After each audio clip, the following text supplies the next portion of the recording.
I don't see Hong Kong any different from Xinjiang.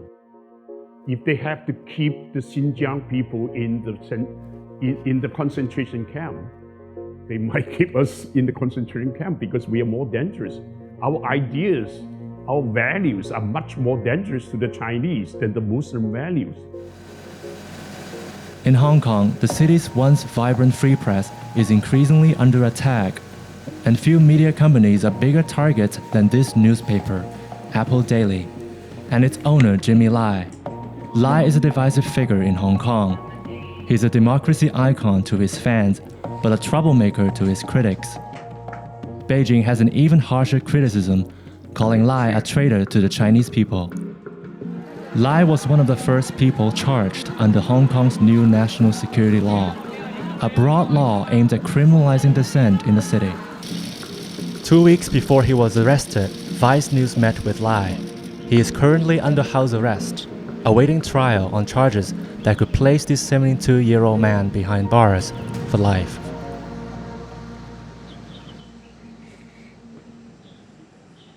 I'm at his house in Kowloon, Hong Kong, to talk about press freedom, democracy, and the future of Hong Kong. You ready? Yeah, let's go. Where? Inside. Okay. Inside. Okay. I'm a newsman. I'm a executive director of Next Digital. We have media, newspaper in Hong Kong and Taiwan. I think media really fits me. Our newspaper is supporting the movement all the time, opposition newspaper. I hope that the new administration not just talk the talk, but also walks the walk. And that's very important. Yeah. Action, not rhetoric. What I worry most is the multilateral approach, because when after the compromise, the whole approach to China will be watered down. So you came to Hong Kong and started your own clothing company. What made you shift to media? The Tiananmen massacre, and I did not go there, but I was supporting it. I even print T-shirts, promote those heroes, Chai Ling and Wen Hai-chi and all that, the heroes and heroines. When you live in Hong Kong, you know how precious freedom is. It's this freedom that gave me everything I have in my life, my family, my wife. Even today, my status as a fighter. If I had not had all those success, I would not be as effective a fighter as I am now.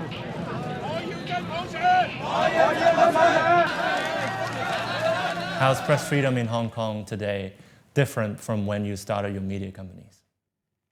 It's very different. Now today, it's dead. This place is gone. Every day is intimidations. They just keep on arresting people for things that is a very minor offense. There was nothing before. Now they just use every excuse to arrest people, just to intimidate. The message is very clear. Either you leave or you bend. There's no other way. If you stay, keep quiet, bend, and live a peaceful life according to the CCP. And can you describe how those changes came about? National Security Law, that was a law that tried to impose on us to clamp down on our demonstrations, on our resistance movement. How did you end up getting arrested early this year? I didn't get myself arrested. They used the national security law to arrest me. Collusion with foreigners, like I'm talking to you today. Because you work for foreign media, you may get me into trouble. You better come to the prison to see me if I'm in trouble. It doesn't matter what they tell me. If there's no law, what does it matter? They can trump up anything, or they can do anything to you, totally according to political expedience. Why doesn't Beijing like you? Because I've been advocating for freedom.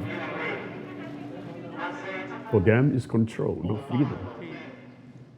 When did you decide that you want Apple Daily and Next Digital to be explicitly, unabashedly pro-democracy and taking sides? Before I start them, I went into the business to deliver information, which is freedom.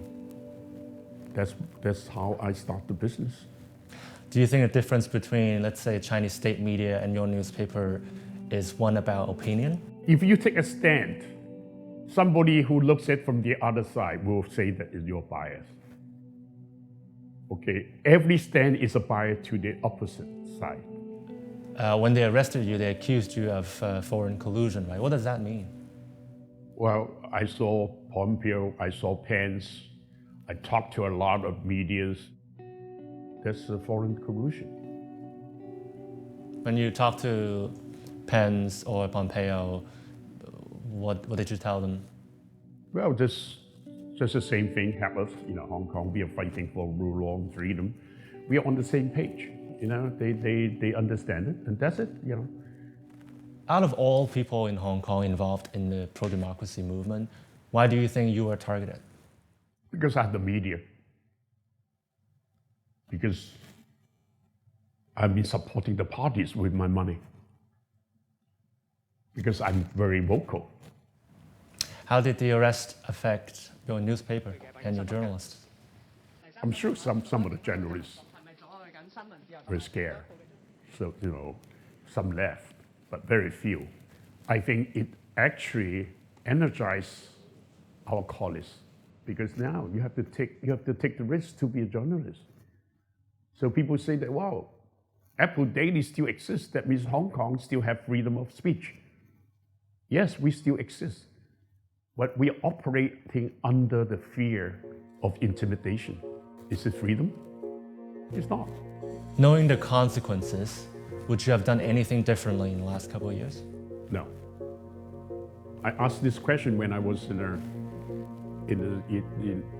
the police station. I was sleeping on the floor overnight. I was thinking about this. If I knew that I would be sleeping on the floor and going to jail for sure, I was sure. They wouldn't release me. I was at that point. Would I be doing things different? No. It's my destiny. If it's a destiny, it's God's blessing. And I can't escape from it. I want to look toward the future a little. Where do you see Hong Kong in 5 years? If something doesn't change in China, we are only going down to the pitfall. There's no way back. Or unless Xi Jinping steps down and CCP realize that they have to change the behavior, their war wolf behavior, or their values when they deal with the outside world.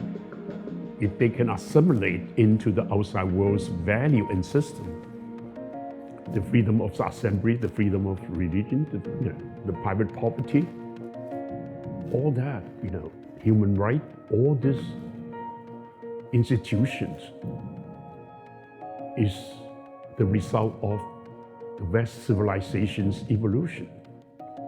That is something so precious, and that's what makes us so harmonious and peaceful, interacting and dealing with each other. You go to anywhere in the world, it's all peaceful. People accept you like neighbors just because of these values. Do you think these values apply everywhere? Not in China, not in North Korea, not in Cuba, not in those dictatorial countries, not in those authoritarian countries, no. And that's why the problem. That's why, the world has to face up to China, because they share different values. Do you look to the US as a model of democracy? Yes. I still think the US is the greatest country in the world. So on November 2nd and November 3rd, you predicted that Trump would win the election in a landslide. Yeah.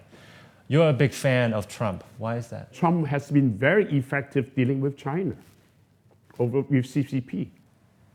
So as of now, Trump is trying to cling to power, and he's been accused of being undemocratic. Do you still support him? I don't think he can do anything about it. If the fact is the fact, you know. He's like a kid. You can say that he's like a kid, but you know, but it's not finished yet. I can see that. You can see that he's lost. But for him to just to try to wait for the last minute, what's wrong with it? Do you think the next American administration, Biden, will support Hong Kong and your cause? I think he will. Is this the same as Trump? Play hardball with China? I don't know. Because definitely he's not like Trump using the unilateral approach instead of multilateral approach, which is good and also have some handicaps because not every country has the same idea of how to approach China. So I have to ask this question again. Is there anything you did in the last few years that really gave you pause besides being put in a police station and imprisoned overnight? Did anything give you pause? Yeah, I just think that the more danger I'm in, the more effective I can draw the outside, the outside world attention to Hong Kong.